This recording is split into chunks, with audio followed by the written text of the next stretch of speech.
the reason for having translation service for those people that are online, just on the online meetings, that may have difficulty in understanding English, perhaps, that there should be an interpretation the other way, so that if, for instance, last meeting I was speaking, I would have appreciated reciprocal translation service for those people that are online that are uncomfortable, haven't got clarity with the English, that the translation should be two ways. Okay, Marty. So that's what it says in there, though, isn't it? No, it says here, noting the current arrangement was to provide translation service from Te Reo into English, but not the other way around. Okay. So if we've got an accurate proper service, it should be two ways. Yeah, so it's got that translation services from English to Royal. Well, it hasn't got it from here that it's both ways. So that I would have appreciated that the service being reciprocal. The last meeting was there was a lot of speeches in Te Reo, but there wasn't a reciprocal way to respond to that to people online. So my perspective, if I've drafted that incorrectly, but that consideration be given to providing translation services from English to Te Reo, so that's what you're asking for. Yeah. So that's what the action is, noting that currently that arrangement isn't provided. So our GM governance engagement has got that on her radar to talk to our translator and see what our contract can actually provide in that. There's an action point. Thanks, Chris. I'm surprised that's not part of the contract, that it wasn't a reciprocal one. I'll leave that. Yeah. Okay. Thank you. Good to see you. That's Thank you. Okay. No other conversation? All right. All in favour? Aye. No. They remove on to financial report. Item 6.1. Supplementary we've already brought in. So who was the mover? Oh, that was just a receipt. So we still need a mover. Oh, you're the mover? Yes. Amy? Jack? Second. Amy, would you like to talk about it first? I'm happy to some of the staff and independents. Okay, so this is Bruce. Would you like to start? Thanks, Chair. I'll just make a couple of brief comments. So our financial position year to date, after transfers to and from reserves, is a surplus of $2.3 million, which is 414,000 year to date favourable budget. The other comment I will make is in regards to the salary variance. I noted in the last month's financial report, we had an adjusted salary variance of 1.395 million. And this report, we're sort of staying even, we're at 1.334 million. And that's a result of some of the redirected salaries to other activities that councils have approved. So we're kind of holding ground there. We're not continuing to accumulate a larger surplus due to those additional works that councils approved. Just wanted to point that out. Yep. And although we don't have the managed fund gains returns yet for November, all indications are that November has been an outstanding month for financial markets, and we will provide an email to council with those financial results when they're available prior to Christmas. Okay, Simon, I'd like you to comment. Just verbally update us on that, please. But yeah, the managed funds come from Jonathan Harrison around about the 20th of the month, so that's what Bruce is saying. But we get some statements from individual fund managers, and what we're seeing is outstanding gains. It's been the best month in 10 years in some of the markets out there, so we're expecting a good result, very good result. Thank you. Any other, Jack? Yeah, thank you. I'd just like to ask CE, first of all, congratulations on the final report. Thank you, Bruce. And certainly doing pretty well with our managed funds, bouncing back really nicely. My question really is about our expenditure. We're about 7.6% down on projections. I'd just like to ask John if we think that we're going to be okay, or is it too early to tell by the end? It's nearly halfway through the year. We think we're going to make it up by the end of the year. I guess more about OPEX than capital expenditure because it's a good explanation here, the CapEx underspend. Yep. You comment? Yep. Kia ora, Chair. I think it's a really good question, Councillor. We have done some other OPEX expenditure due to vacancies to try and keep up with delivery. And I assume the question is, are we still delivering on our work programs as a result of the OPEX underspend at the moment? I think it's something that I'll need to come back to Council early in the new year once we're a little bit further through our program to see if there's any material impact on our operational delivery expectations.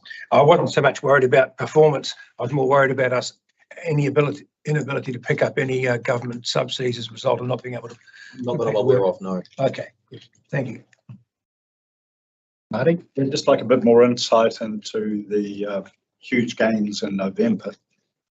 Do we need a crystal ball to try and translate that, or Better than that. is there something that's actually pointing the way forward? Online. No rhyme nor reason. Through you, John. Okay. We've got Stuart Henderson online. Oh, kia ora, Chair. Kia ora, everyone. Thanks very much. I'll just put the camera on so that's a bit, yeah, it's not so easy on you, I'm sorry. I've got a couple of questions, if I might, in regards to, it's mainly around the operational income and expenditure variances, and on some of the surpluses that are material, such as the user fee, RMA application fees. I mean, 350,000. Is this seasonal? Is this going to be an adjustment figure that's likely to pan out over the next 6 months? Likewise, with the grants subsidy Wilding Conifer NPI grant of 208,000, is that again going to be likely to? Is it a one-off, or is it a is it likely to smooth out with timing differences? And I wondered on the expenditure side, if that same was happening in terms of the increased RMA hearing costs, about what we're seeing there in terms of trend in relation to legal costs associated with legal matters that council's involved in. It was just more to get an idea from Bruce and the team if perhaps they could put an asterisk next to those items which have a better than good chance of smoothing out over time, and ones that are actual variances that we should be questioning in terms of why they're there, because they're quite material, just the ones I've mentioned.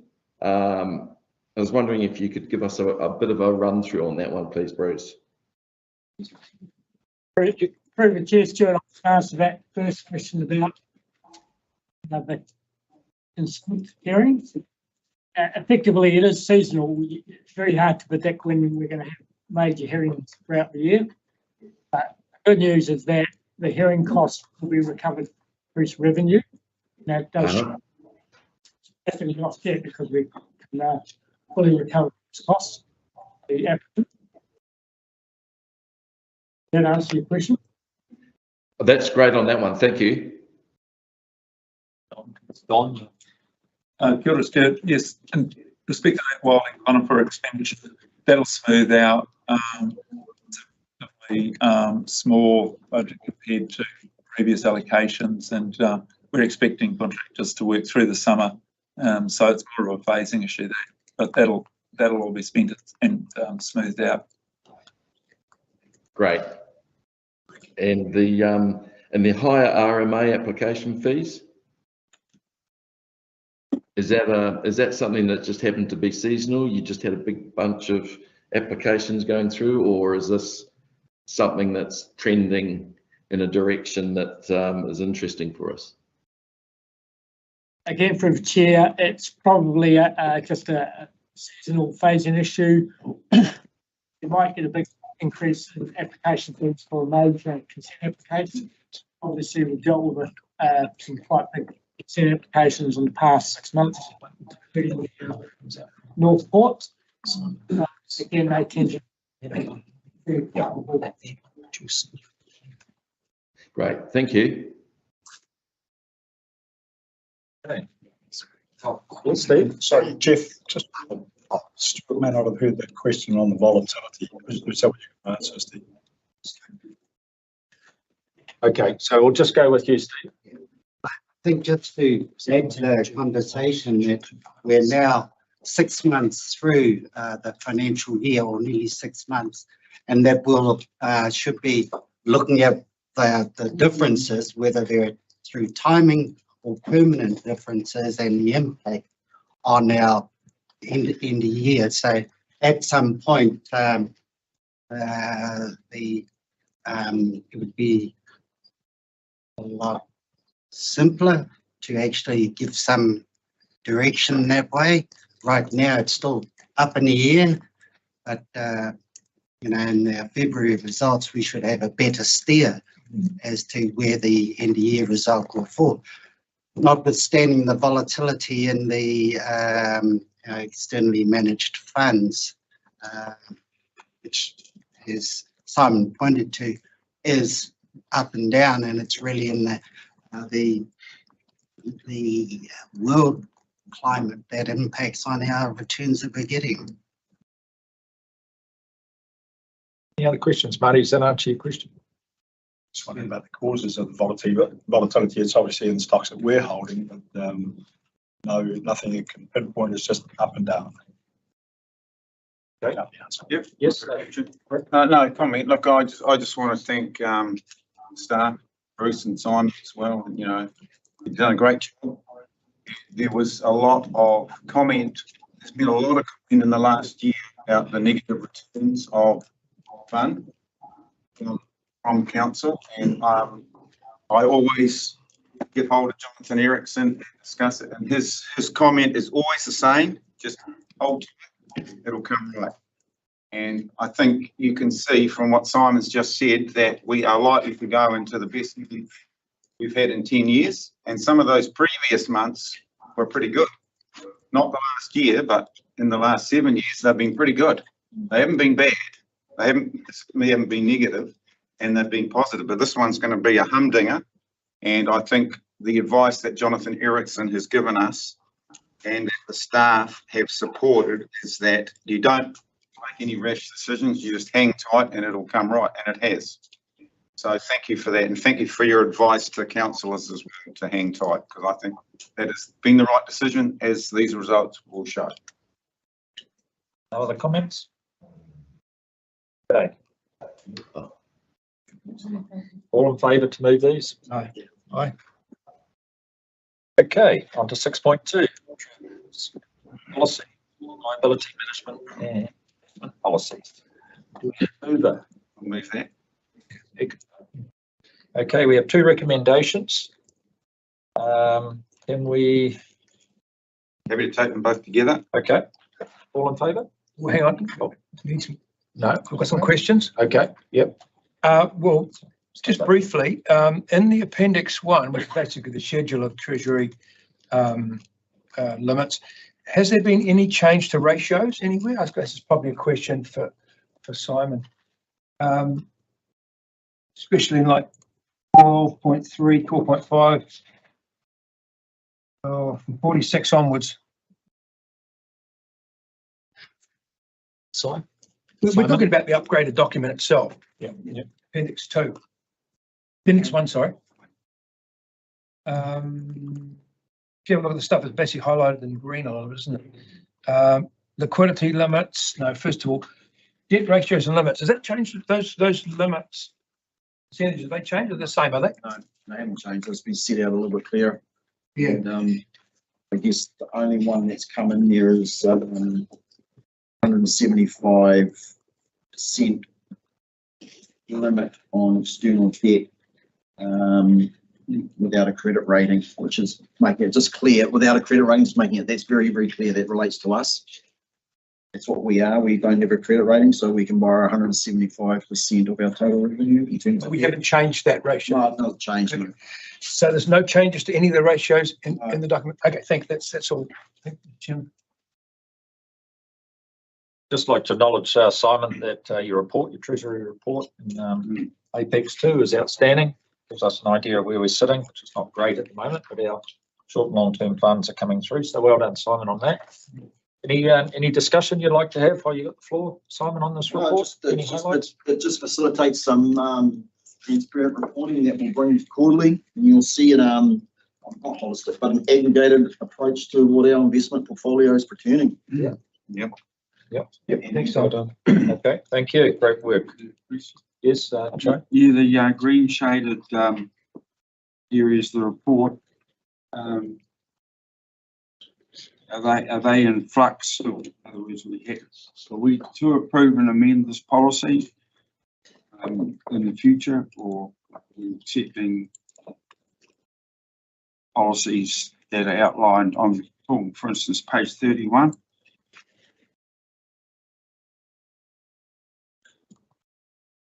That's with the debt limits, Yeah, that sort of stuff. yeah, Okay, that's council to approve that. to approve. Yep. Not part of this report though. Well, the council has ultimate responsibility for ensuring that there is sufficient policy and management of the risk. So that's a part of this report. Is that what you're asking, that we approve this?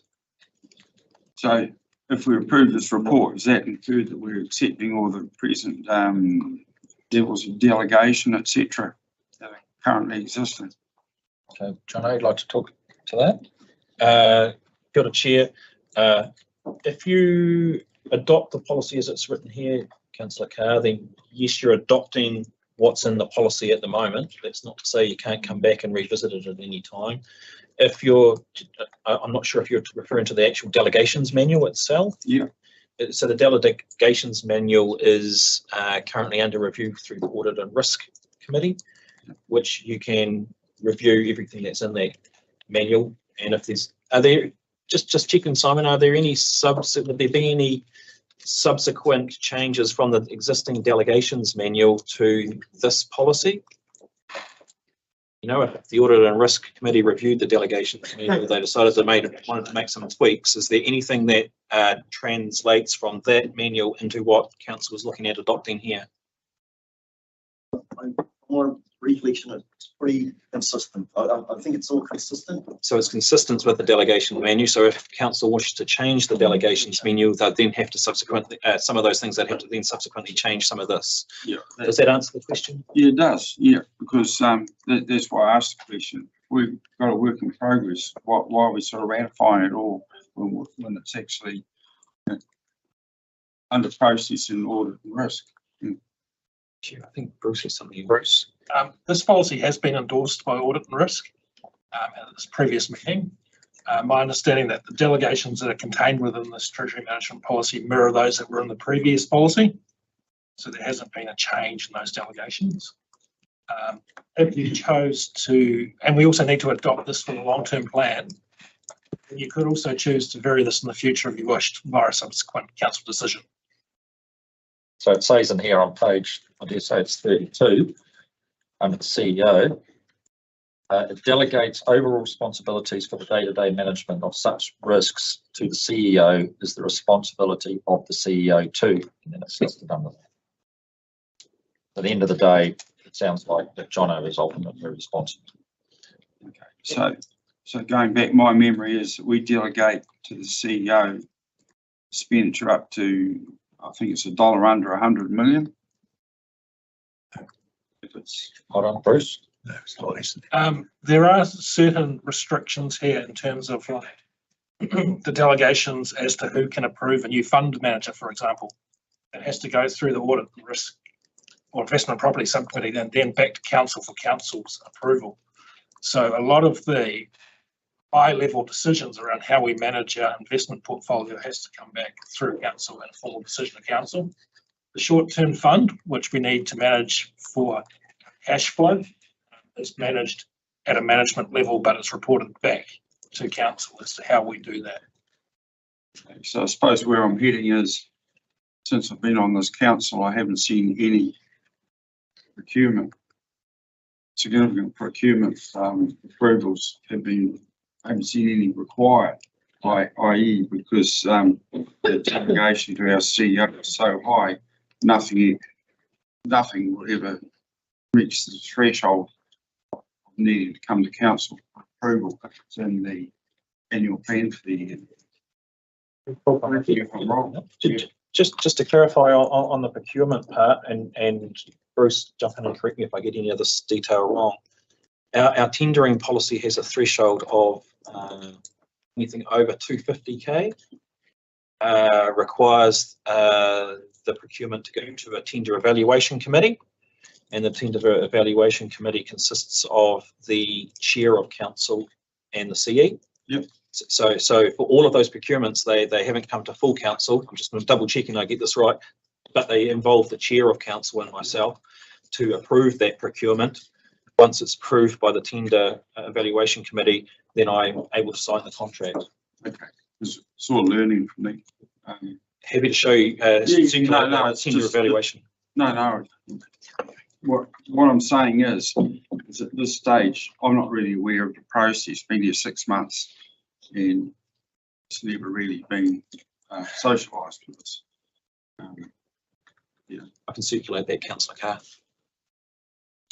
Any other discussion? Rick, anything? Everybody else? Check. Okay. So we are all in favour of staff recommendation option 1? Yes. All say aye. I'm going to abstain. Okay. Those abstaining. Okay, let's move on to 7.1. No. No Not problem. completely. Proposed regional plan. Okay. I move. Okay. You seconded it for bring this in? Yep. Rick, please. Definitely. Yes. We've done it already. Okay. So we're agreeing to any discussion here. So this is by Rick. So can we just clarify? We've already approved this. Yes, just the adoption date. Adopt it. This is We've already implementation approved date. it. The adoption day had to go back to the minister, which it did. Yeah. The minister's come back and approved it. So now when does the actual vehicles on beaches part become operative? It's not operative today, is it? It's operative. It doesn't come operative till next year, John. I'd That's read what I'm it as concerned about. written as Policy. So, and correct me if I'm wrong, team, but it's effectively operative from the date on which council makes it operative, and then we publicly notify it. So we plan to notify it next week if the decision is approved, and at that point it will be fully operative and enforceable. So I'm just trying to find out where it was now. I didn't write down, but it said something about next March or something. What was all that about? Yeah, so through you, Chair, so there's some intricacies here. So just to remind council, we separated out the vehicles from beaches provisions to expedite the process with the Minister of Conservation. And so this is the final element of that. So once it's adopted and operative. Next week? Yeah, it's as soon as council makes a decision. The vehicles on beaches provisions will be fully operative. Our next step is to bring the remaining components of the coastal provisions through to the Minister. And then once those are approved by the Minister, it'll be a case of making the plan fully operative at that point. I think I got that. essentially, councillor, they took the vehicle on beaches provisions just by themselves so that we could get it operative before summer. Because if they had taken the full postal parts to the minister would likely not have been able to, it would have taken too much time and wouldn't have had those provisions approved by summer. Thank you. So next question, it's operative. How do the public know? It's a really good question. So it's something I'm confused. I've been sitting here through all of this and I'm lost. Yeah, so it's something that we're working on presently through our, interestingly, our Water Steering Group around the process by which we educate our communities. We work with particularly our the parties that were involved in the appeals around this, and support compliance outcomes.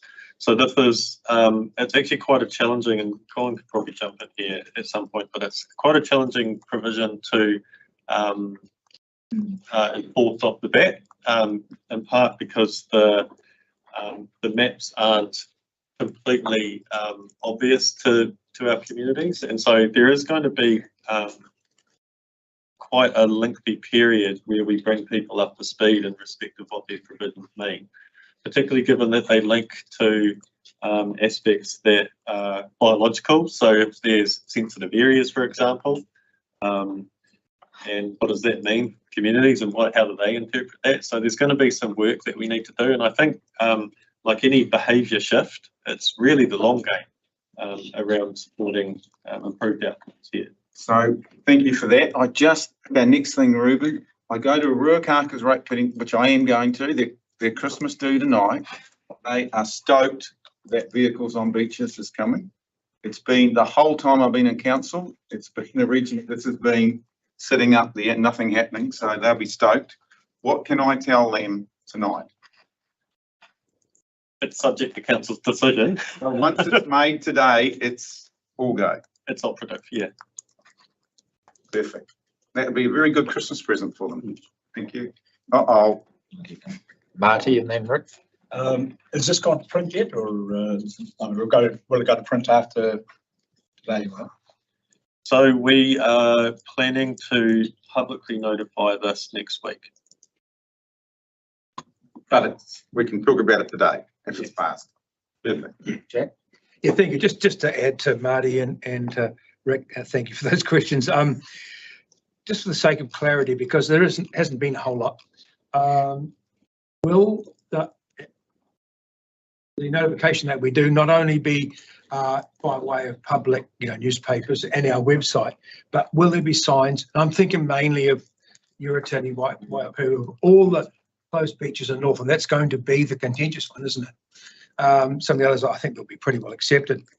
Are we intending to put signs up to allow people? Because as we know, it's not the whole beach. There's a demarcation point, and that's going to be the bone of contention. Is where people are saying, "Well, I didn't realise I was south of the mark, or I was north of the mark." Sure, Jack. Through you, Chair. So this step is purely the statutory requirement. We need to go well beyond that to enable compliance. Signage will be a part of that. I can't give you any specific details, but at a staff level, we fully acknowledge that making people aware of the requirements is number one before we even undertake the enforcement components of it. So signage is going to be an option, but it's something that we need to do in partnership with our communities as well, because it's sort of community buy-in that's part of achieving that behaviour shift.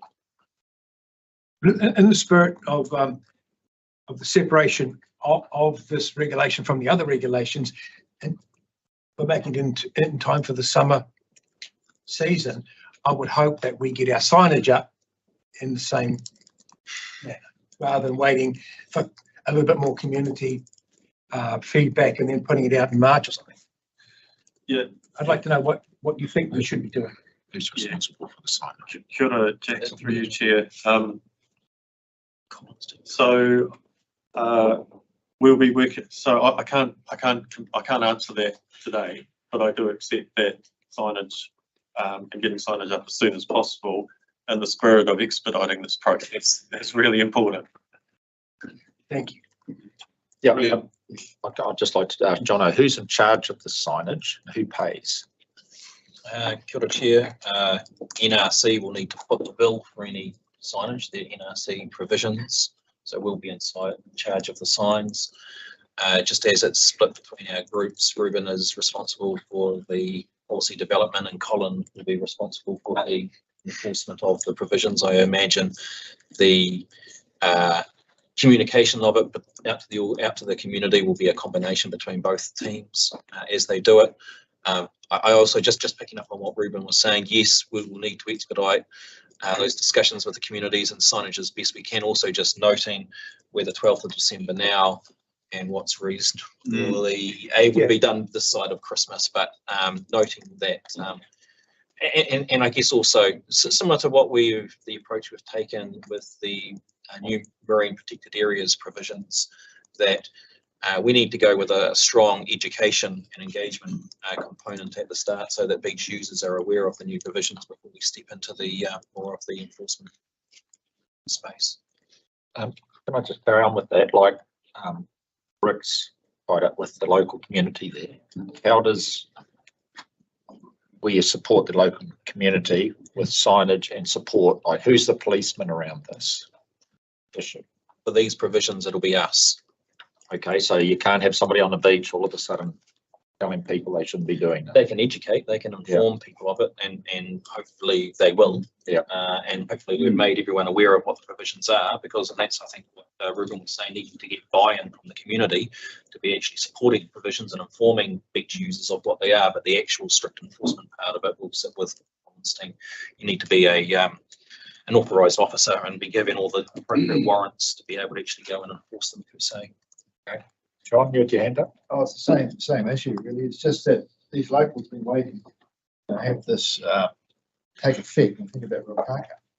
And I'm frightened that the residents will know the rules and regulations, and these people probably coming a lot from Auckland, they're coming up here, and then they try and enforce the rules.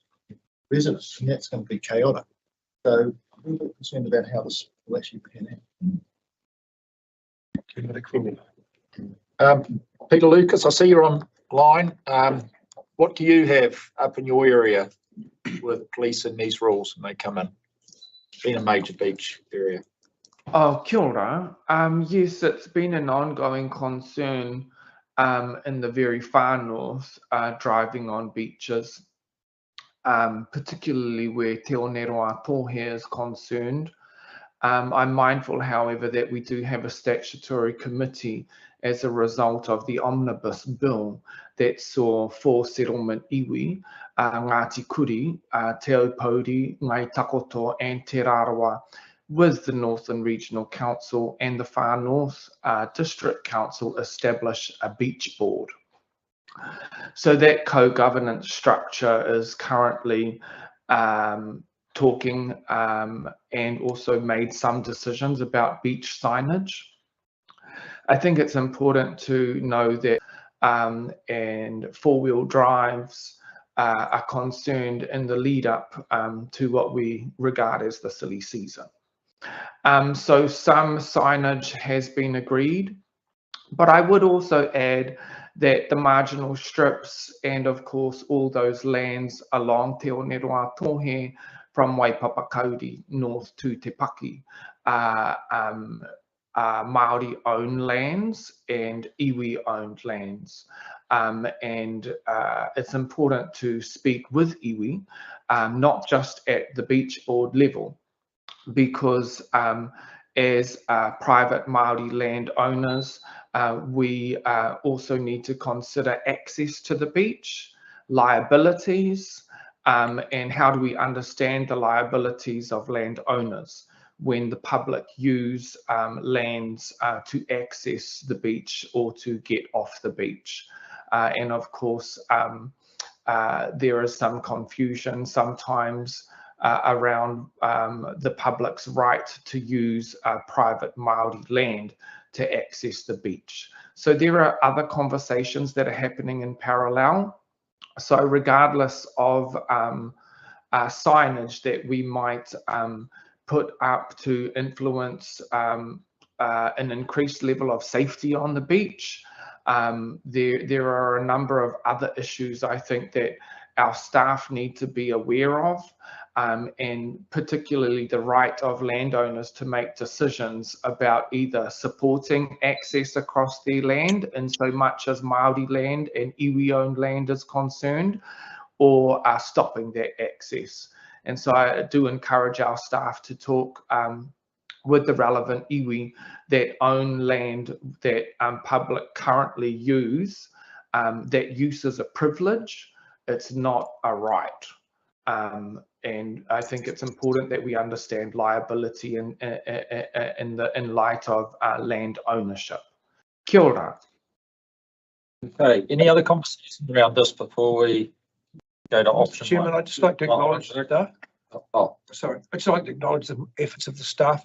It's been a long time, it's been 4 years. And there's been a huge amount of work put in by the regulatory staff, environmental staff, and planning staff, and I just think we should acknowledge their efforts. Thank you. thanks, Ruben. Joe? Yeah. And then Rick. Chairman, just acknowledging the long gestation, it is a long one for the actual birthday to be almost Christmas Day. And have the force of regulation at that period. I think we want to be very cautious until we've got signage up and our community's accustomed to this, because you know, could be a mess if we don't get that in place. And our CO's voiced that, and be pretty careful there and make haste slowly. Yeah, thank you. So I'm supporting the recommendations. Okay, Rick. Yeah, So I just want to back up what other councillors said, that it's been an awesome job, so well done. And carrying on from the far north comments, Kaitiaki Rangers have been very, very good in the far north, and that is rolled out with Far North District Council, and that's been really successful. So we have been pushing for that, I know, for a few years to extend them, and I'm hoping that will carry on. But they were a real winner in a number of beaches in the far north, so well done to them. Thank you. Okay. Just before we move on, Mr. Chair, I would also mention that there are some accesses along Te Oneroa Tohe that have been closed by whānau as a result of danger, safety, health, and all these sorts of things that are sometimes when you get four-wheel drives and people in the silly season, they can get hurt. And I just want to acknowledge the work of the Te Oneroa Tohe Beach Board. Whilst we're not talking about that directly now, it is somewhat connected in the way that we would approach this with the community. Kia ora. Okay. So are we going to vote on recommendation option one? All in favour? Aye. All against? Passed. Right, 7.2 is being delayed, deferred till February meeting. So we'll go to 7.3. So can we know about that one, did we? No, it's been Paul. Jono might like to We know about it. talk about it. The chair, I can just speak to it if I can. Yep. This item was on the agenda last council meeting. It was brought forward. Unfortunately, when the agenda was put together, the attachment has dropped off the end of the item, so the actual review itself. So it doesn't feel, I don't feel councillors are in a position to be able to adopt the approach in the review if you don't have the review attached to the agenda item. I've checked with Ruben and the team. There's no material impact of it being delayed till February, so we'll put it back on the agenda. So my apologies that the Thank you, John. That's my question. Thank you, Bruno.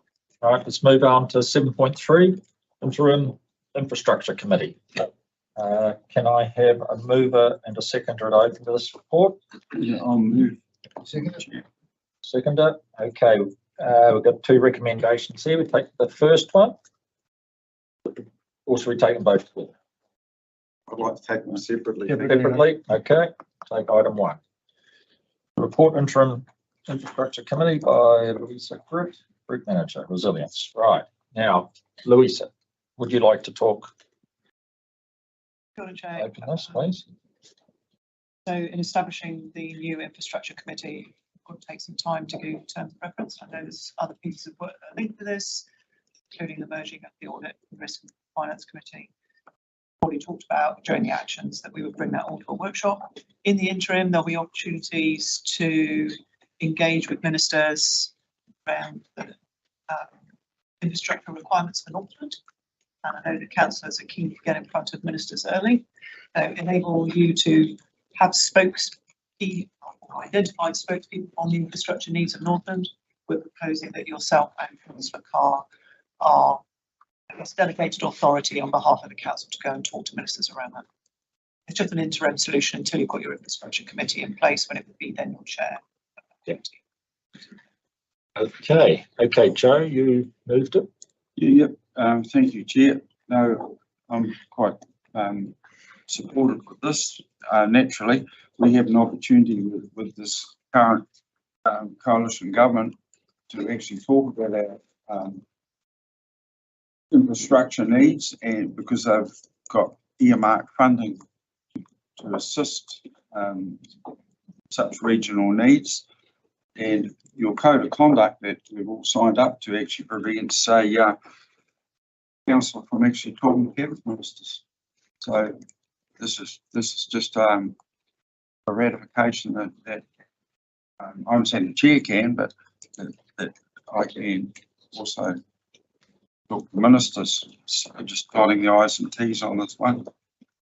Okay, John, you second it. I'm in support of this. I think we've got to get moving quickly on this. We know the issues that he's addressing, Grandiose one of them. Let's see what's happening through the south. We need to strike while the iron's hot. Thank you. Okay, open the floor. Marty and Rick. Yeah, I'd like to add a third recommendation that the Chair and Councillor Carr inform and seek input from councillors to report to ministers and report back to council as a result of those interactions. Happy with that. Yeah, As the mover, I'll accept that. Yep. So Finished, Marty? just to be clear, we've just only got that we're receiving the report on the table at And this doing point. one, aren't we? Yeah, you're doing all right. Okay, Rick, you want to talk? So I struggle with this. We've got 3 words here: interim infrastructure committee. We know nothing about this committee. We're being asked to support a report which says interim infrastructure committee. We have no terms of reference.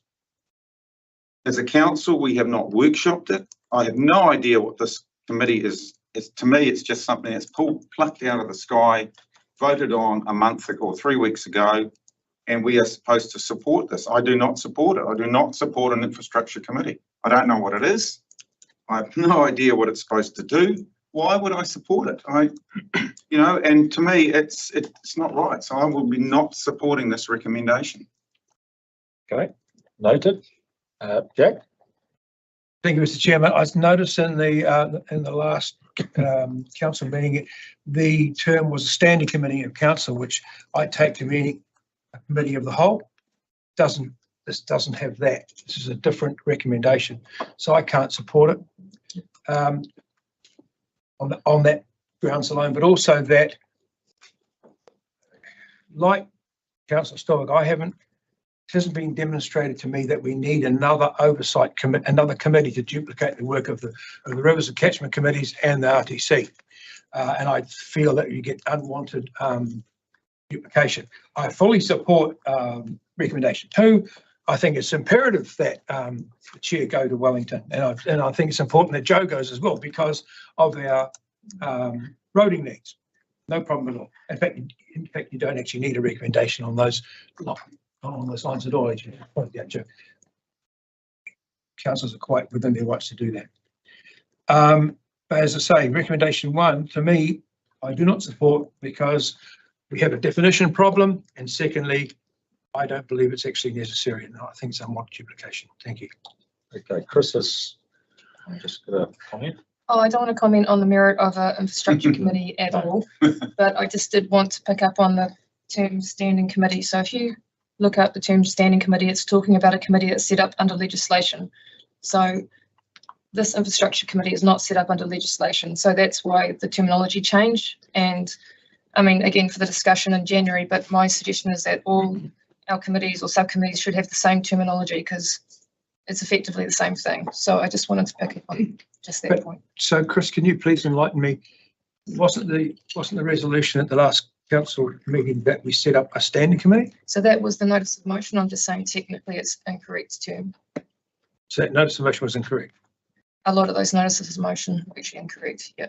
So how does that? please enlighten me. How does that affect our ability to create one now?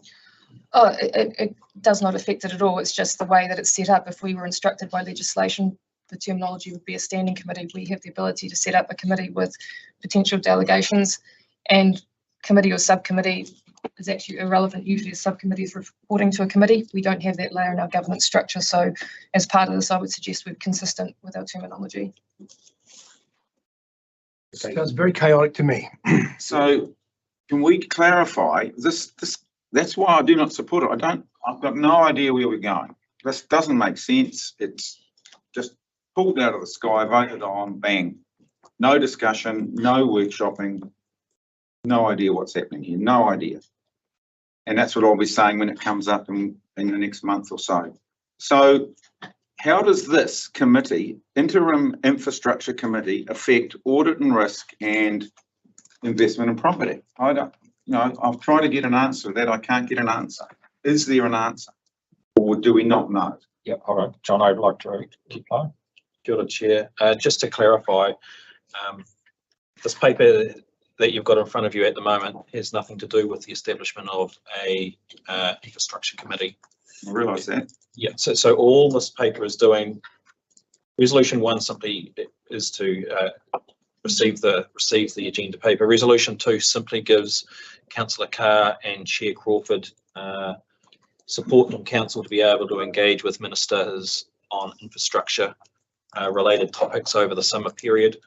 The actual discussion around the resolution from last month around the establishment of an infrastructure committee will come to council in February, and it's in those discussions, Rick, that we'll have all of the paperwork and discussion around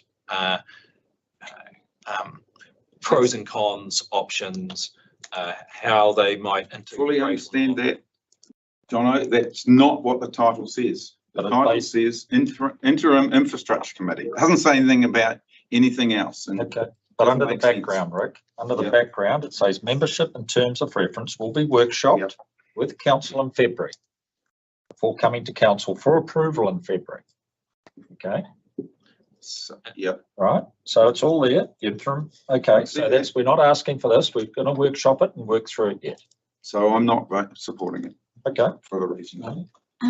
Yeah, so I'm actually okay with these recommendations. I just wanted to highlight that I think it would be really good, and I sort of trust that you will, but just putting it on the table, that you guys work closely with Councillor Blackwell just in the climate adaptation space, so that we can be a region that when we're having those infrastructure discussions, it's really well connected with our commitments to infrastructure that will be resilient into the future. So just taking that long-term lens, and I know that at a staff level those connections will be being made, so just encouraging us to have that conversation at a governance level too. Lisa?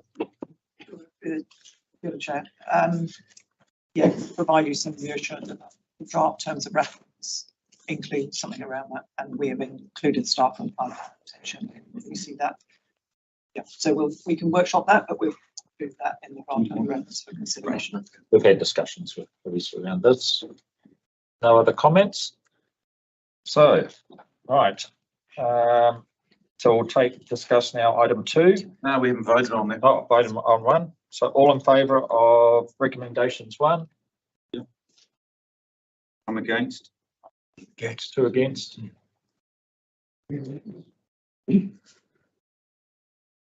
Received. Okay, item 2. That the Chair, Councillor Jeff Crawford and Councillor Joe Carr be nominated to engage with ministers relating to the infrastructure needs of Northland. I'm happy to move that. Okay, second it. Okay. Sure. Okay, Jack, would you like to start? Yeah, I just think it's obvious. It's an obvious need. I mean, and our infrastructure needs have never been greater, but particularly with regard to route resilience, we need to strike while the iron's hot. We've got absolute, we're imperiled as far as the Brindlewans are concerned, and every sector of Northern life is agreed on this. I mean, I consider myself a greenie, but we all need that road to be fixed. It doesn't matter if you're talking tourism, it doesn't matter if you're talking trucking, you're talking groceries, if you're talking safety, talking economy, doesn't matter what you're talking about, that road has to be fixed, and the quicker the better. And I believe that this council have a better steer on the needs and the immediacy that Waka Kotahi have shown at any stage. They're still talking about a 10 to 15 year horizon. It's ridiculous. We need to have this fixed in the next 2. So by all means, I think Jeff and Joe need to go to Wellington and start knocking on some doors and knocking doors down. It's obvious. Thank you. Yeah, John.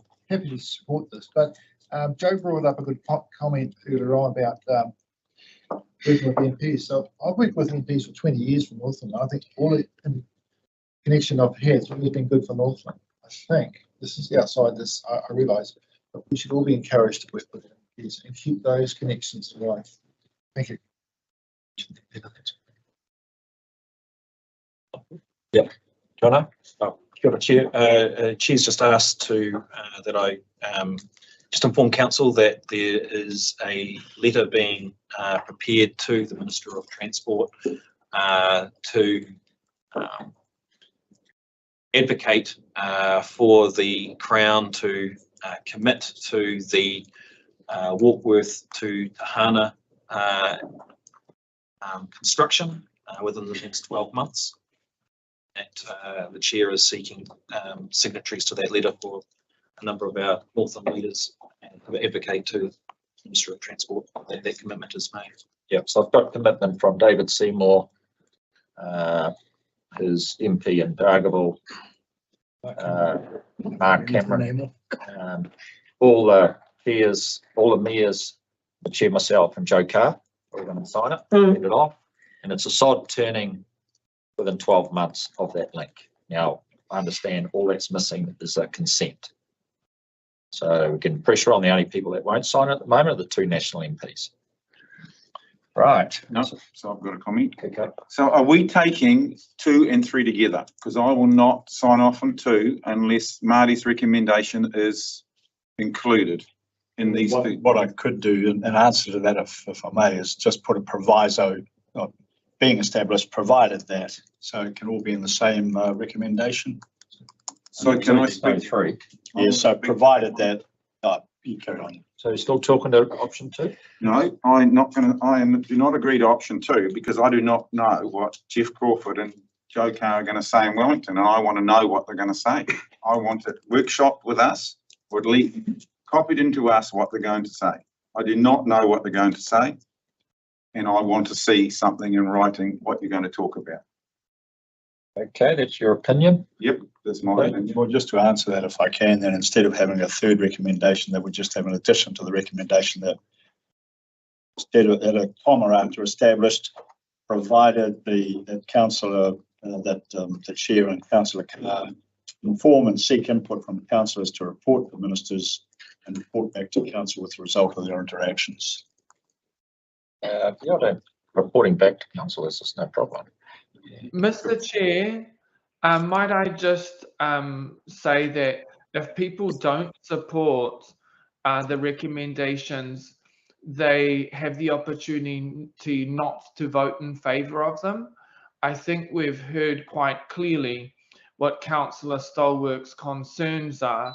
I'm not sure how reiterating them is going to influence the process though, because I understand this is an effort to encourage and invite investment into a region that's largely been uninvested in, specifically where priority infrastructure is concerned. I want to say that I support the motions. Tēnā koe. Okay, no other discussion? Just one little point, just a confusion that you introduced there with regard to what is our first priority. Obviously it's roading, but is it Brindewins or is it the Warkworth, the Tihana piece? So there's just a little element. That's what I want to know. Yeah. In my view, I think that what we've been discussing in the last 3 or 4 months has been it's Brindewins number 1 and the rest of it comes later, because yes, of course we need the other road, but the Brindewins is the only one that's very likely to be cut us off completely. Yeah, so I can answer that. Look, Jay, you're on the. Yeah, well, and we do anticipate meeting with cabinet ministers over the summer. And when you have a conversation, it's two-way. You want to hear what they want to achieve and what they think they can do for Northland. We want to have a really good discussion about that. So we're not going there just saying, hey, we've got 2 projects we want to push. Everybody knows we're really strong on those projects. Hence this letter we're talking about getting out pretty soon. But you know, you've got massive issues in Tomariri catchment, sediment out to Rāwhiti. There's a whole range of stuff that we want to talk to ministers and want to hear what they want to do for Northland too. So it's a conversation. We're going there, not a formal carrying a petition on a particular issue. I'd like to respond to that as well, because Vince Mayor, who is the chair of the chairs and chair of Zone 1 on LGNZ, has already sent a letter off to government with that. So the Brenduans, as I understand, has already been allocated by government funding. So it's already a high topic. But those are just, you know, we're getting carried away with getting distracted from the discussion. We need to go back to recommendations too. So we need to vote. Sorry, I'm moving that amendment so that there's in addition to that, so that the 2 and 3 are joined into just the recommendation. Yeah, so sorry, I wasn't sure there was definitely an amendment. So at the moment we have the choice of the original mover and seconder, which are councillors Craw and Blackwell, if they are open to that addition that Councillor Robinson has suggested, or if not, then you can clearly move an amendment. You just need a seconder and then we deal with that on the. We're open. Yeah. You're open to that? Yes, thank you. Right, okay. So the words, please. Marty, could I just get you? Provided that the chair and Councillor Carr inform and seek input from councillors to report to ministers and report back to council with the result of the interactions, which is that two-way thing you're talking about, Joe. Yeah, I think it's easy when as I said, Marty, when you're having a conversation, it's a dialogue, and we want to go to them. Yeah, that's right. We're not going with a massive list of these little projects, but very happy to report back on the dialogue. And take any concerns you have. Yeah, and if you've got concerns, before we go, tell us. Concerns are. Through you, Mr. Chair, I would like to add, I feel that specific amendment makes this recommendation quite clunky. It feels as though that would be a follow-up action as a result of the chair, Councillor Jeff Crawford, and Councillor Joe Carr being mandated to engage with ministers relating to the infrastructure needs of Northland, whilst the infrastructure committee is being established. I mean, it's important that we understand the opportunity, the risks, and how we might capture the best opportunity early post-election and establishment of the coalition government. But I don't support the amendment because I think it's better as a follow-up action, and it makes the recommendation clunky. This is an open conversation, a first of many, that provides a pathway for us to influence investment and better understand the priorities of the coalition government in so much as infrastructure investment into Northland is concerned.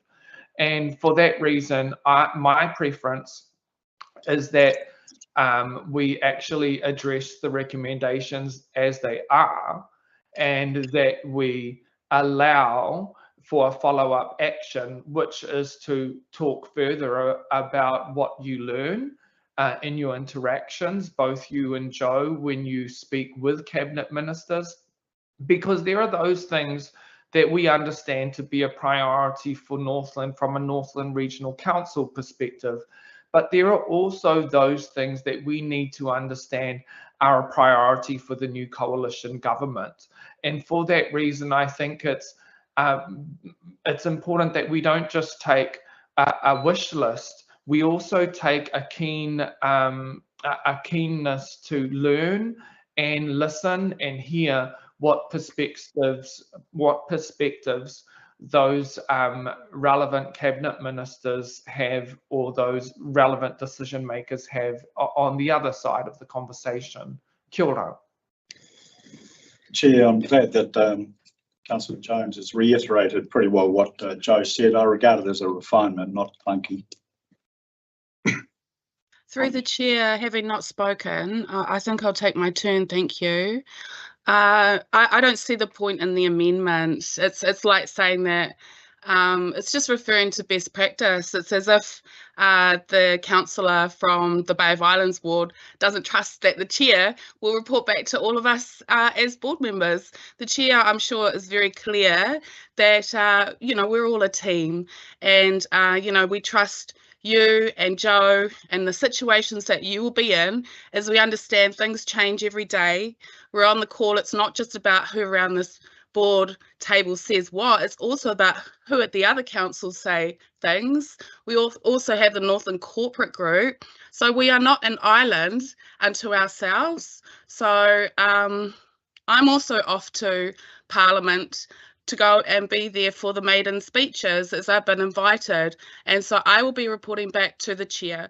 I think that's all we need to know as best practices. As councillors, we report back to the chair, and it's the chair's responsibility and up to the chair how they report back to us. We don't need to have it, otherwise we're going to have to put it into every motion, and it's just not efficient.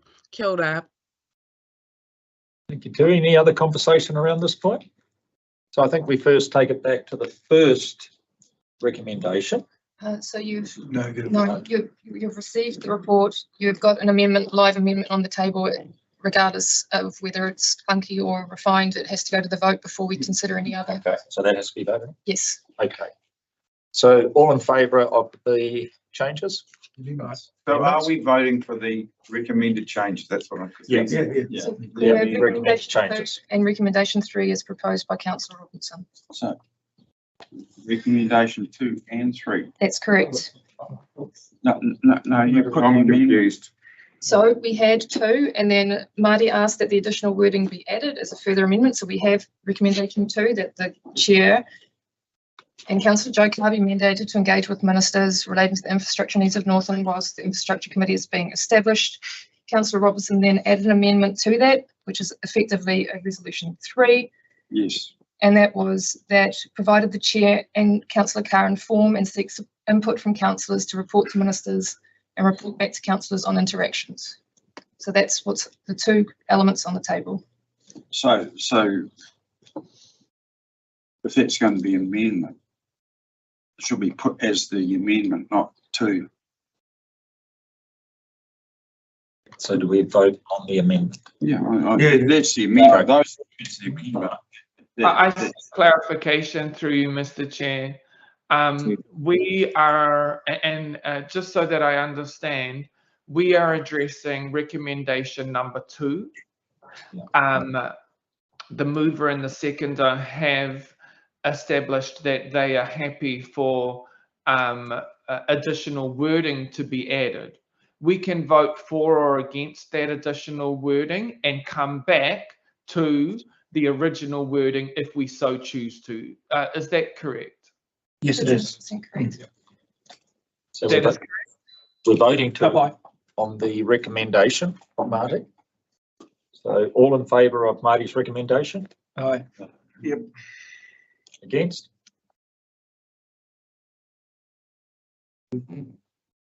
Oh, you're 2, 3. Tui? Tui, did you vote? Sorry, Jeff, I missed that. Sorry, can you do that again? Can you just let me know what the results were? I was going to abstain, but if you need a majority. In favour of Marty's recommendation? Yep. Say aye. No, I'm not. 4. All against? I'm against Marty's recommendation. I'm against 2. That's 5. Yeah, I just like to comment that, you know, look, I'll be reporting back with Jeff or through Jeff to all councillors. Thank you. I don't think we need dog input. Okay, let's move on. Bring this up. We've discussed this enough. So can we go to recommendations 2? I'm happy to move that. the original stuff if you need a mover for that. So it was us two. No, it's already been moved, Peter Lucas. So all in favour of recommendation 2? Aye. Aye. I'm against. Absolutely. Passed. Right. You got Marty? Because it doesn't include you. Okay. So we go on to Just carte blanche. popular 7.4. We have a mover and a seconder for this report to be received. I'll move it's received. Okay. We've got 4 recommendations. So we'll get Ruben. Would you like to talk to this about this, please? This has been to workshop previously, and we've had 2 workshops really on this, haven't we? Really, in the last 12 months. So it's got option there. So the option is option 1, recommendation. Any discussion? There is not a question. Hold on, Jack put his hand up first. Joe. It's actually a question, actually. Okay, But anyway, in the executive summary, 3rd paragraph, you talk about the cyclones, Hale and Gabriel have exposed us earlier underinvestment. So it's a bit of a technical question. How does underinvestment wreck the crop? Is it because of subsoiling or poor drainage? What's the kind of reason for that? Killer Jack, I'm going to defer to my technical team. Kindly to respond to that through you, Chair. Yeah, primarily drainage, just prolonged saturated soil conditions, also had insufficient shelter. These were all first rotation blocks that got our mature part of the nursery got through fine. Those here, site levelling and sufficient drainage. So basically, we've got soil that isn't really optimal for this, is it? Much less than optimal for. It certainly has some challenges. Most poplar and willow nurseries will be on a beautiful alluvial soil. This here is evolved Kakati swamp forest, but it can produce, but we just got to make sure that the drainage is maintained in a handle. Thank you. Joe? And then Rick. Yeah, just a simple question. The forestation grant scheme, what projects are you going to have to drop to do this, please? Yeah, kia ora, Chair. It's a good question, Councillor Carr. So in a nutshell, we are under delivering that fund in large part because of regulatory changes that have occurred that require that if we provide forestry advice, we're required to be a registered forestry advisor. There's some toing and froing between MPI and the regional sector around those particular provisions, but they have seriously impeded our ability to deliver the grant fund. And so in a nutshell, we don't anticipate that it will affect a huge amount of projects. On top of that, because we're undertaking so many changes within the land team around the team's function in terms of delivering freshwater farm plans, removing the need to deliver the afforestation grant fund actually frees the team up further to better support freshwater farm plan rollout. So it's more consistent with our approach around pushing calls on the E-fund. So are we losing any grants from the government? No. So we were quite careful with our agreement with MPI and that in order to maximise the flexibility we had in terms of delivering the afforestation grant fund, we didn't actually allocate this to the agreement funding, and that was because MPI wanted Indigenous species only to be included in the agreement, and so to maximise flexibility with other potential afforestation species, we excluded the afforestation grant fund from the agreement, used the E-fund instead. It won't affect any co-funding. Thank you. Okay, Rick. So Ruben, not Ruben, but the team. So between option 1 and 2, option 2 carries on the current production, but option 1 there's a lag, is there, in production? Is that right? I got that right? So yes, and John will jump in if I get this wrong. So option one is basically just to tidy up some health and safety issues that we have at the site, and also repair some of the cyclone damage and enable us to just keep it ticking along. As So just ticking, okay. Yeah. So what do we actually lose? That's what I want to know in production. Between So option one and option two. So I'll defer to John, but very quickly, the take home is that we lose diversity of our supply. Yeah. So option two basically means replacing some of the stall beds to enable us to diversify what we're supplying. Whereas option, and which is really important because what we identified was that katoa. That's option two. Correct. Option one will basically just mean status quo, but that's why I need to improve production. Unless you got numbers. No. Haven't got what we lose. That's sort of a tricky one because option two is kind of making the best of what we have at that site, and so it's basically a bit of investment to do everything that should have been done right from the start, and that includes an adjustment of the stock, and we're a bit overstocked at the moment. So yeah, it's tough to get a firm number. But you'd have a much more diverse and healthy growth of trees under option two. Perfect. Thanks. That's what I need to know. Thank you.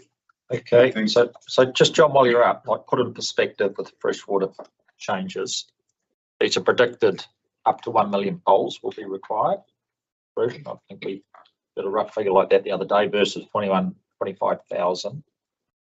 And we did discuss it's costing, I know that was a bad year, $54 a pole subsidised by the ratepayer. In the big picture looking forward, you know, Ruben and I discussed using some of the seed stock available for a private nursery to start.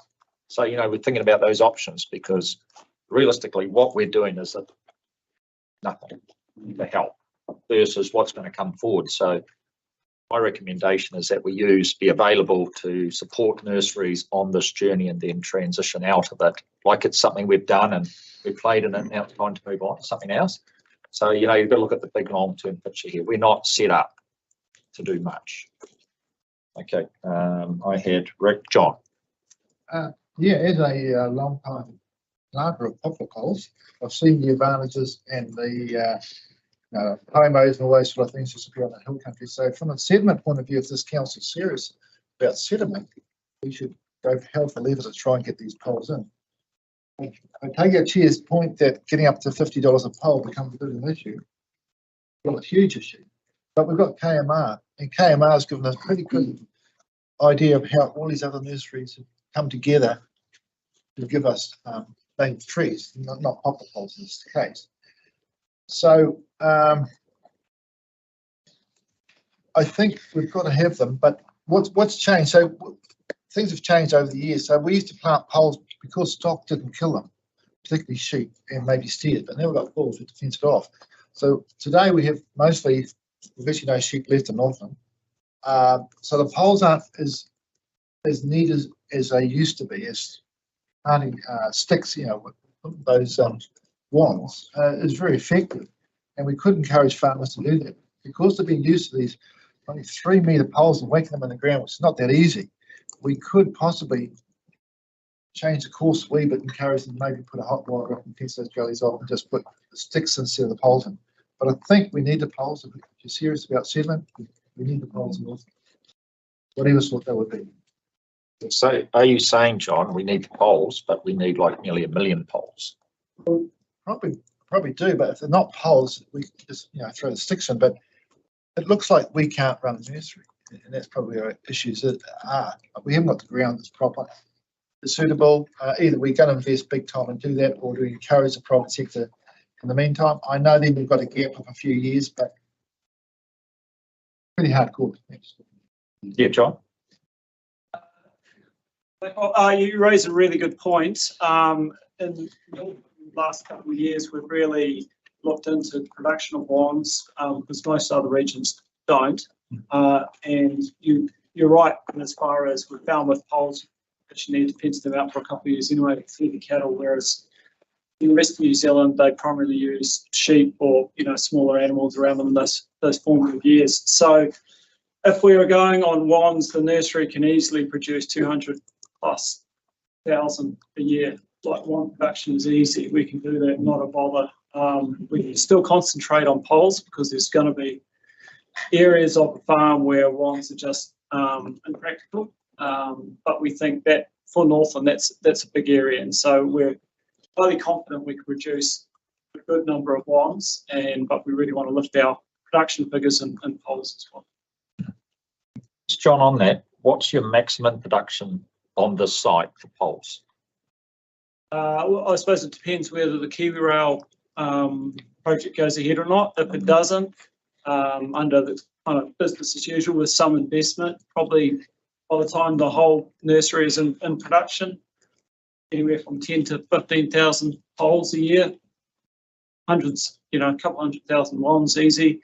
If the Kiwi Rail corridor does go ahead, probably closer to 6,500 poles a year, again with an abundance of wands. Yeah, it's pretty small, isn't it? Okay, thanks, John. Okay. Yeah. And Marty. Well, I've had the benefit of listening to a lot of points brought forward. I'm supporting option one. The best we can produce 10% of what we predict we need, and the main deciding factor to me is the four soil types. If you've got an inherent problem there with, just the soil isn't up to it, well, try to find a site, or try to support someone else finding a site where they've got the right soil types, nice alluvial flat somewhere. So I think one's a good transition point. So I support the staff recommendation there. Okay. Marty? You want to offer a fifth option, and that's lease the land to experienced growers. So it de-risks the council itself and incentivises someone to take it on and do the job. Okay, that might have to come back to John. Oh, kia ora. Yeah, I would envisage that that's part of your market testing. That's in option one. We should be looking at all options, and if there's, like you say, if there's someone who wants to commercially come in and take over the nursery, then that's something that we'd bring back to council. John? Yeah, well, if our site's not suitable, and a railway line might go through the middle of it, and that's sort of been encouraged lately by this new government. I think maybe our time at that site might be limited. But have we looked at possibly setting up on someone else's land? There could be a good site where some well-meaning farmer might have got the site for 10 years, 20 years, whatever it is. We don't have to buy the land, but I suppose if you don't buy the land, it's not secure. So yeah, maybe we'll stop myself in the foot. But I think the current site is limited. Who wants a train going through all of them? Point taken, and I think I've raised it with Jono and Ruben. It's pretty hard in a private sector to compete against the public sector that's subsidised in the pole population. So, it's a bit of a weight up, isn't it? You want your private sector to start, then they're competing with the subsidised public sector. So where do we trade that off? Like, where do we go from there? Because we want the private sector to pick it up and run with it, but in the end, they're competing with subsidised public sector. Can I talk to that? Yep. We can still subsidise a private sector to give us poles. So Yeah, you've grown. we could get around that. Yep. Yeah. Okay, John. Just a note on the fertility of the site, or the ability of the site to produce. We did get an expert. Basically, Greater Wellington runs the gold standard as far as poplar nurseries in New Zealand, and we had some expertise come up and have a look at our site. And from his assessments, based on our best box, we've been refining our methodology. We're now producing poles on a 2-year rotation, and following that, he was confident that the site can produce, but it does need some investment. And we've got a number of recommendations that we need to do in order to lift those production across the nursery. And then just to reiterate what's already been said, other councils have their own nursery, but they actually purchase poles directly off private nurseries and then subsidise onto landowners. Yeah, Jack? Just one final question. I mean, I'm with Joe. Option one is a fair option, given the fluid state of tenure of the land, the amount of land we do have, and our future needs. But I'd just like to state that our limitations are site related, not staff expertise related. Our staff are extremely skilled and extremely adaptable, and they've been able to switch crops and use a lot of science and data to actually try to improve things. So I just didn't want anyone getting the impression that we feel that we'd be better off going private because we get better science. I just like to assure everybody that our limitations are entirely site related. Thank you. Okay. Yeah. Yep. So I'm fully supportive of option 2, because I believe we put the effort in, we've got the site going, we've got the staff trained up, they've done a fantastic job. And I do believe that it would be silly to flag it now. We pick up on other comments, we can do 250,000 poles on those estimates, poles and wands, which is not 1 million, but 250,000 is pretty good. And we have the ability to do more. I also think, you know, if we stop, we're just going to lose wax production. There'll be nothing next year. And as you said, John, in other regions, they do different things, but I know some other regions struggle to get any poles at all.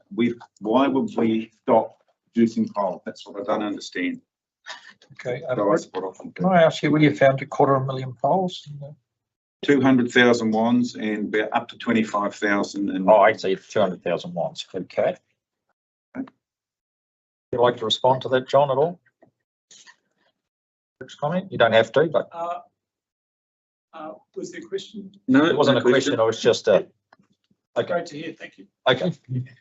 All right. Well, we've got 4 recommendations, so I think we need to move recommendation 1. Oh, so sorry, Chair, we've got a mover for 1, which was Councillor Carr and Councillor Blackwell. So yeah, for option 1. So just to receive the report. Okay. Okay. All in favour of receiving the report? Aye. I'm against. Okay. Okay. Now I'll receive the kia ora, I tautoko receiving the report.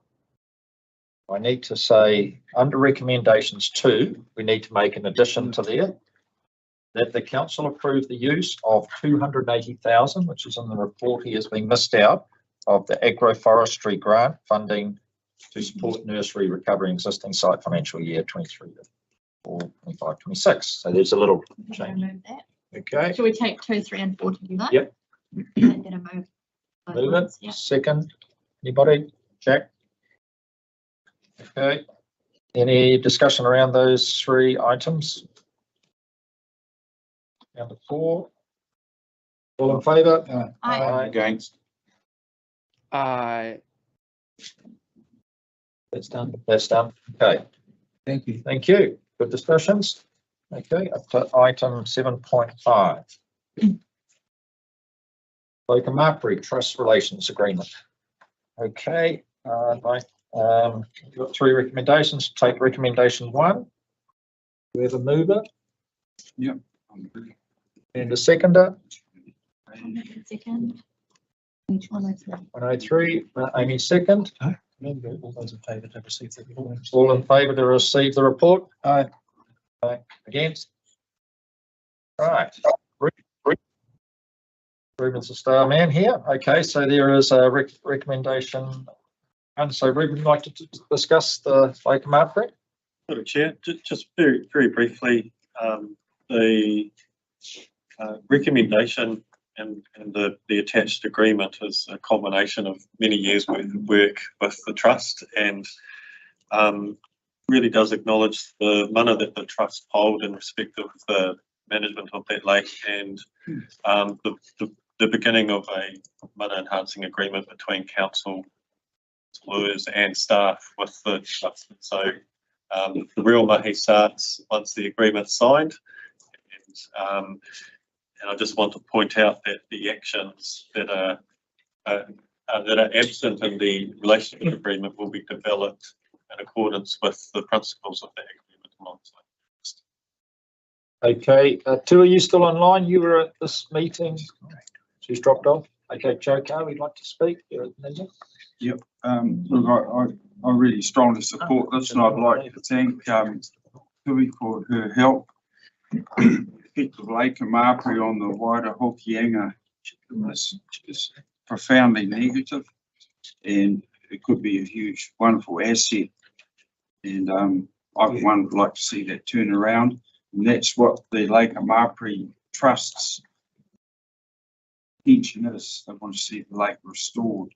So just like to thank the staff who have been involved in getting this relationship agreement together, and I strongly support it as a way forward. Okay, any other conversation? So I'll move 2 and 3. So we've got Jack. Yeah, I support Joe. I support the recommendation to the health. And just a suggestion is that if and when we ever have our little tour of the north, it would be wonderful if we actually include Amapri, because it's a big festering sore. In fact, it's always been a great big festering sore in the middle of Northland, and it would be great to, not just to see the lake, but to meet the trustees. Even if it's only for half an hour, 40 minutes, we can maybe do it, have lunch at that particular time or something, a shared lunch, and we can have an hour and a half with them or something, something like that. If I may respond, it'd be really great for this council to meet trustees, especially in signing this document, and there's one courier in particular. Or we could add it to a council, if we could sort of tie it together would be. Okay. Council meeting in Kaikoura. Council meeting at Kaikoura. That's what I'm about to add. Yeah, add to that. Thank you, Jim. Yeah, Marty and then John. Yeah, just in addition on the background there, Lake Omapari also has a subsurface outflow that feeds or flows into the Waitangi catchment. And I think it's relevant to add that because there's a connection with the Ko Waitangi Te Awa Trust in Lake Omapari for that reason. The Lake Omapari were also involved with the Waitangi River Catchment Group. Go under the road. Could I comment on that, please? Yeah, look, you've got agreement with the trustees. It's gone back and been amended, trust amended it again. But what we did was it said the only surface flow is the Utakura River. That was changed from the only flow to the only surface flow. So that recognises those flows, Marty, that you're talking about? Well, it hides it. It doesn't really recognise it because it's not stated. The lake trustees felt that covered that issue at the time because they've got trustees who come from Waitangi and any discussion around that? That's fine, Joe. You got nothing to add around that area? You don't see it's a problem? You think it's covered, Joe, in the agreement? No, and yes, I'm absolutely sure because that was the discussion point at the time, saying correct that from being the only flow to the only surface flow. Right. Yeah, so that covers that. Sounds like it's covered off, Marty. Amendment.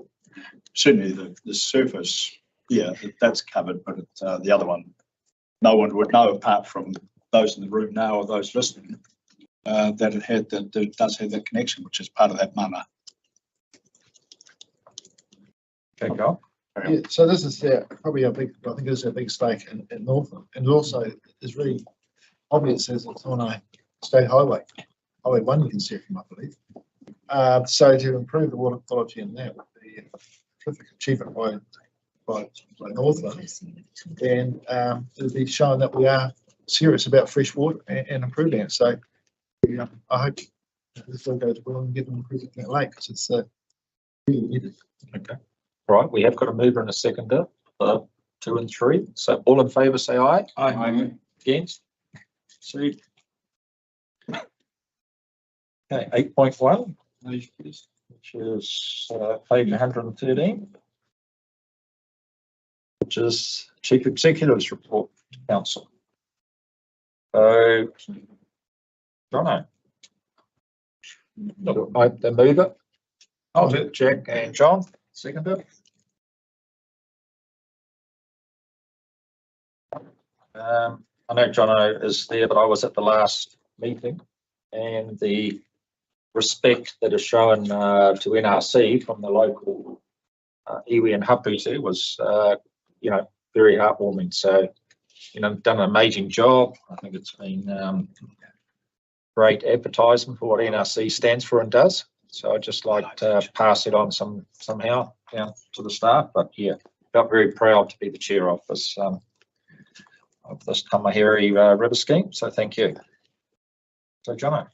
Kia ora, Chair. Happy to take the report as read. We've got all the group managers here available to answer any questions, and just took all your comments around the Otiria Moriwa scheme. Been a long process, and I think the strength of it is the partnership with mana whenua and the community. And the next one is we're doing a retention fund below the Star Hotel in Kawakau to stop flooding issues here around that Caltex area. So that's next on the list if anybody asks you what we're doing. All right. Any, John? Oh, yes, sorry. There you go. You, Jack, as well. I was just interested that we've still got 2 of the sewage plants still on the red. Is that considered to be quite a good result compared with the past? Kia ora, John. No. I think it is good that some of the other ones that have previously been in the red aren't there any longer, just as a comment. But yes, I think this report does really highlight the Ahipara and Russell plants. Colin, I'm not sure if you want to add anything. I'm particularly keen to hear if you have any update from Far North District Council around the Ahipara improvements that they were anticipating to be able to make in December.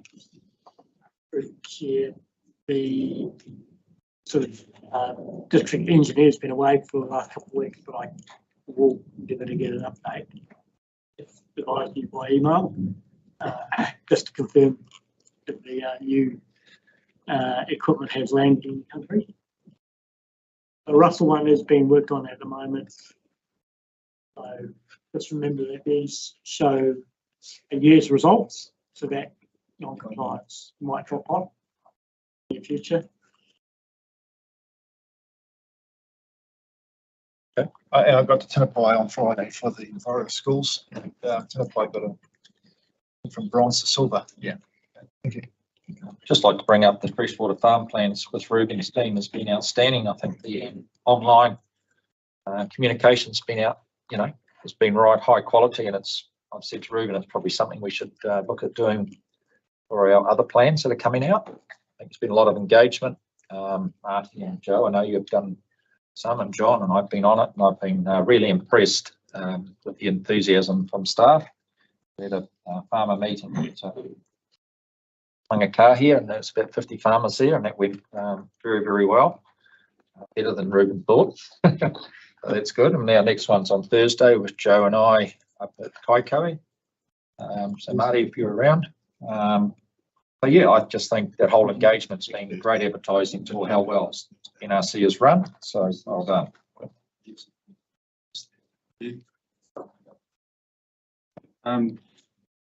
Coming up to summer, got an interest here.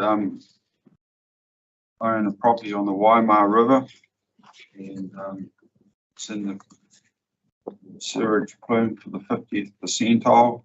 Kaikohe Sewerage Works, wastewater treatment plant, and my community would like to know what the human E. coli levels are from the Kaikohe plant.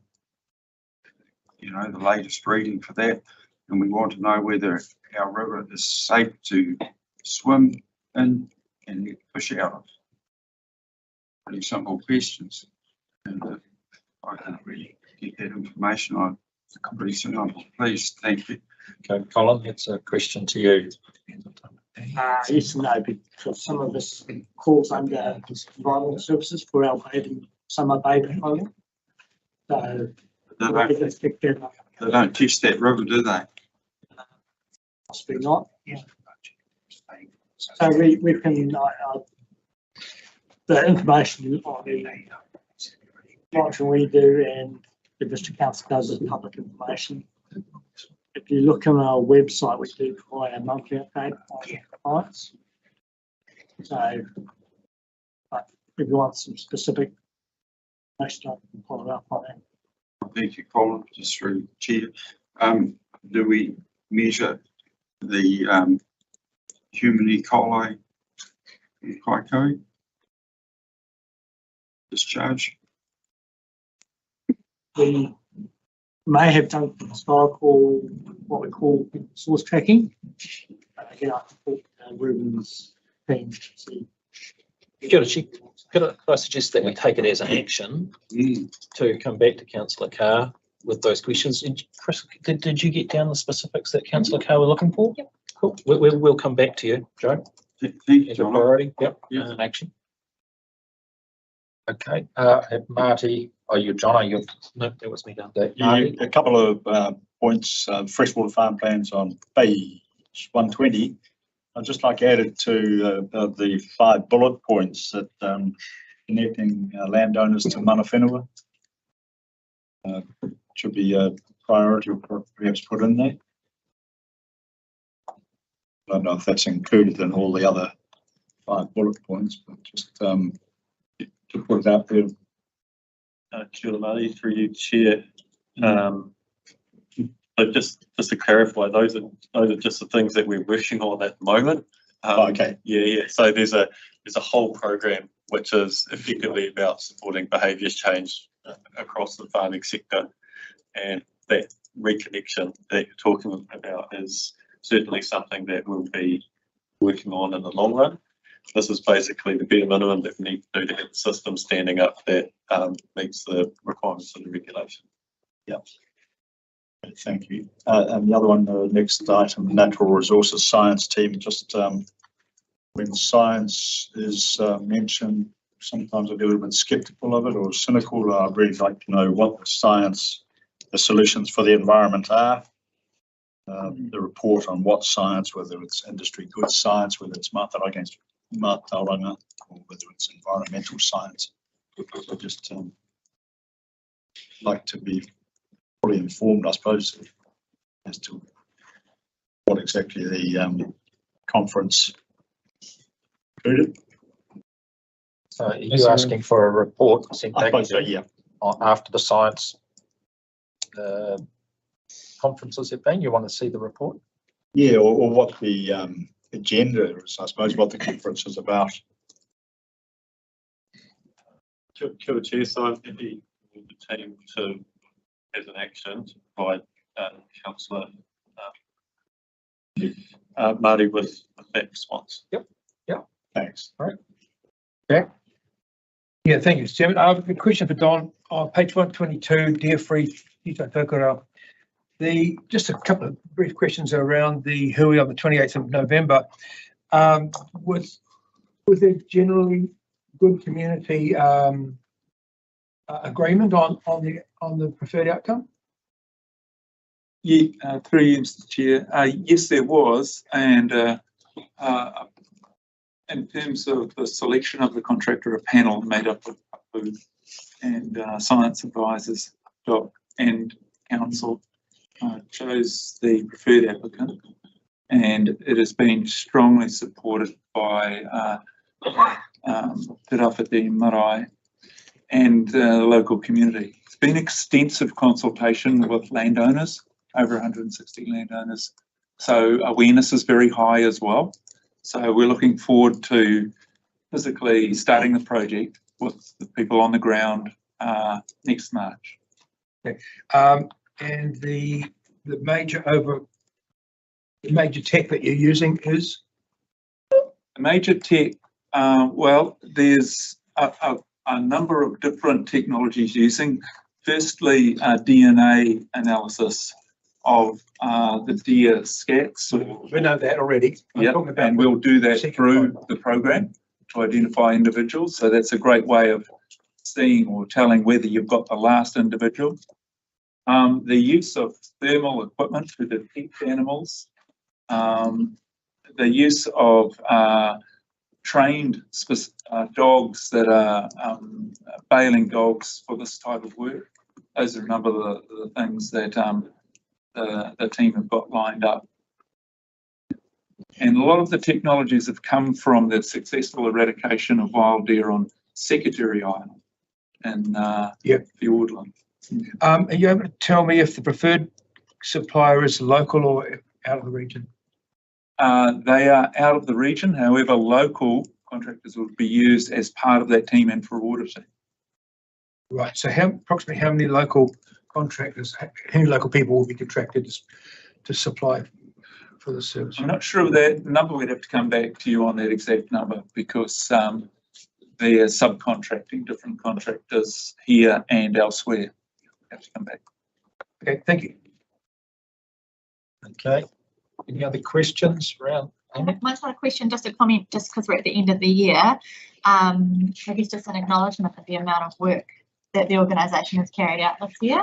And this time of year, we often see our land care groups and community groups coming together to celebrate. And it's always a really proud time to be an NRC councillor because you get invitations to lots of happy festive events where people are celebrating the environmental work they've been doing themselves in their local community. So just really want to thank the staff who support our communities to do so much of the work, which is some of our best bang for buck, I think, environmentally. And also just an acknowledgement of summer season coming and the staff who work all those days that some of us are holidaying. There's a lot of staff who do extra work and extra events over the summer season. So just thankful for that and passing that on through the CE. Thank you. Beautiful. Nice, Amy. Just Don, just one thing, the Kalupa response, have we got a date yet? Starting? No. Okay, that's all I need to know. Okay. This side of Christmas? Doesn't look like it. We would wish. The development of the head of the digger which sucks up the Kalupa has got some technical issues, but we're getting updates this week. The engineer says that it would be ready this week. However, we're not so sure on that. As a further question to that, then in the monitoring on the periphery, is there any movement of the Kalupa outwards, or is it still within those boundaries? Yes, through you, Mr. Chair. Yeah, good question, Councillor Robinson. We had divers in the water last week. Didn't detect any big, shifts in terms of clumps, but we're still trying to get a handle on the total extent of the Kalupa, and we're not fully confident of that yet. We think around about 10 hectares, something of that magnitude. Yeah. I just want to back up Amy's comments. It was, it's going to be a busy summer, especially for maritime cruisers. So, they're going to be out there a lot. And we've already had a few call outs with lifesaving with people take their boat out and it breaks down straight away. So they're going to be busy. So good luck to them, and hopefully there to support them. And the bus back competition, is that bus out? It says December. Is it looking?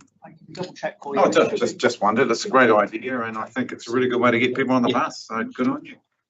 Thanks. Okay. Any other conversation? All right.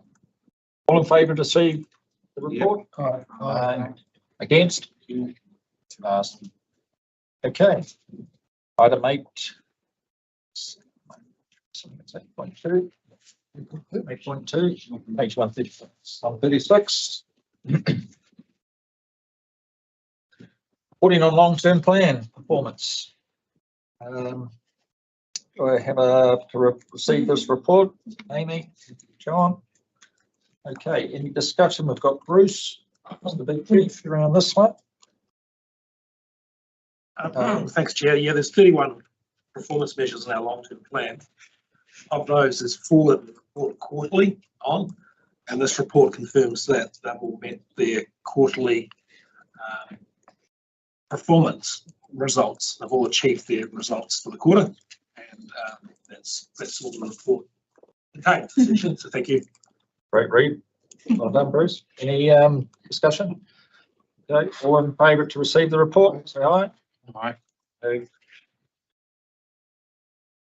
Okay, down to 9.1. Oh, 9.1, I missed it, sorry. Yep. 138. 138. Seat of committee minutes. I'll move. Seconder? No, Amy? I can move, I'll second it. Okay. Joe, would you like to start the conversation around this? Just moves.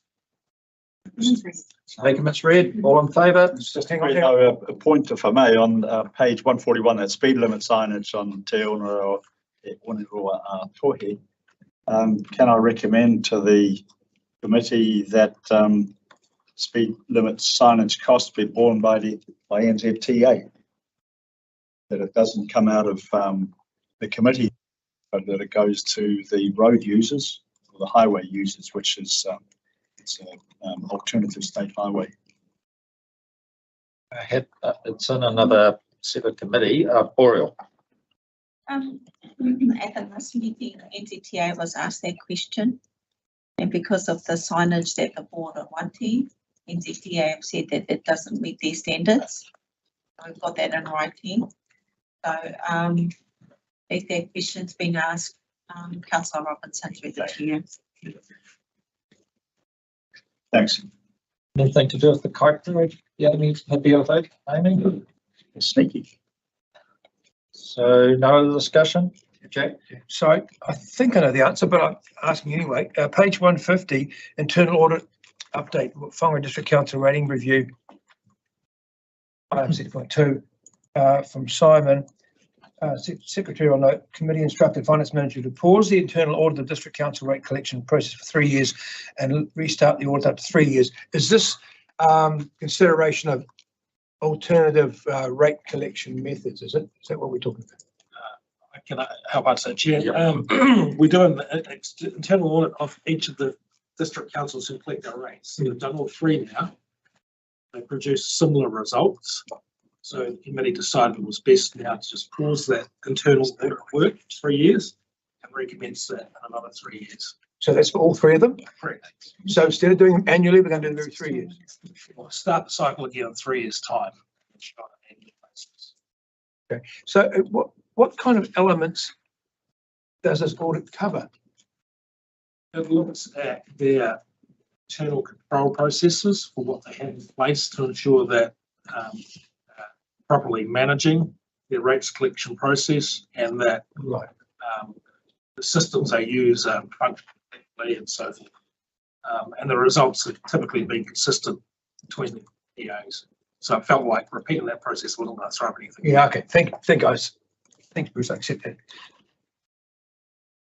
Can I just ask one further question on that state highway as to, because it is a state highway and NZTA collects revenue from road user charges and other charges, what maintenance do they do on the beach? And pointing particularly at the off ramps and the on ramps. That is it. Thanks. Yeah. I suppose it's through you, Julie. Do you want me to comment? Yep. Oh, it's interesting. The section of the beach that is public road, it's above high water and you can't drive on it. There's a sand soft. So really there's no legal road up there at all in practical terms. So I don't know how that helps you. The final council do maintain some of the points on off the beach, and some of them, as Peter Lucas has pointed out, are on privately owned land.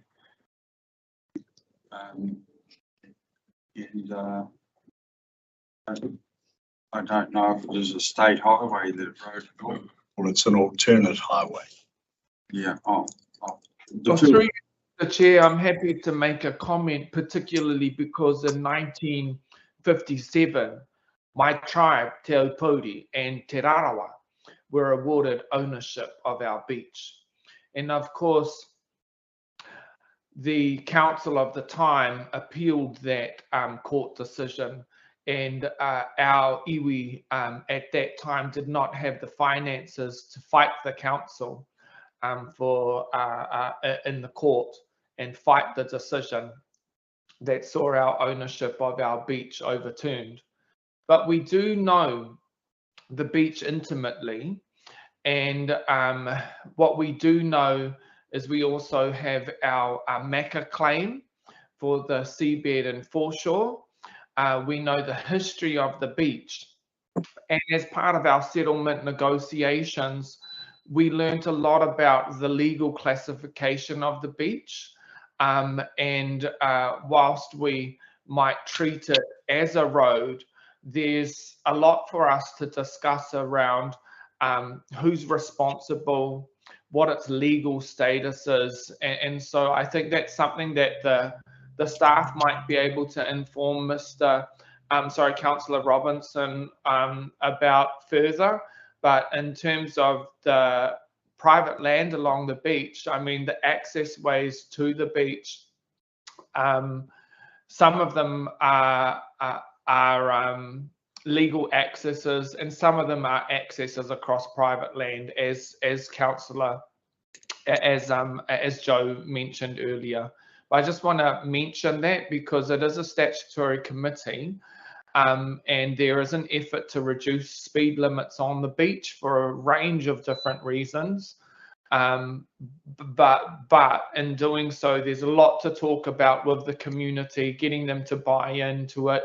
And then, of course, enabling the community to feel a level of involvement in proactively getting people to reduce their speed on the beach. And in the future, we might find that we want to see a reduction in car numbers on the beach, full stop. Those are all conversations that are being had in so much as the signage is concerned. Kia ora. Any other comments before we move on? Jack? Just like to point out a typo on page 162. On 162? Yeah, Kaihu River Working Group. It's got 4 dot points in this. Following discussion, the Whangarei Public Transport Working Party provided advice on the following step. That's a typo from the first one. I mean, we're not there yet. You want to stay there. Okay, so can we move? Oh, I'm sorry. All in favour of 9.2? Okay, Jack, we're up to 9.1. Sorry, we're up to 9.2. Thank you. Typo in that. Okay, can we have a mover and a seconder to receive this report? Yeah. Amy? John? Okay, we've got Melanie. So is there any discussions that the report working party updates be received? Are we all in favour? Aye. Aye. Moved. Business with public excluded. Okay. So I'd like to move that we open this meeting. I have a mover and a seconder, please. I'll move that we go into public exclusion. Okay, seconded Marty. Just waiting for the public. We have a break? Yep, let's have a 5-minute break, okay? Thank you.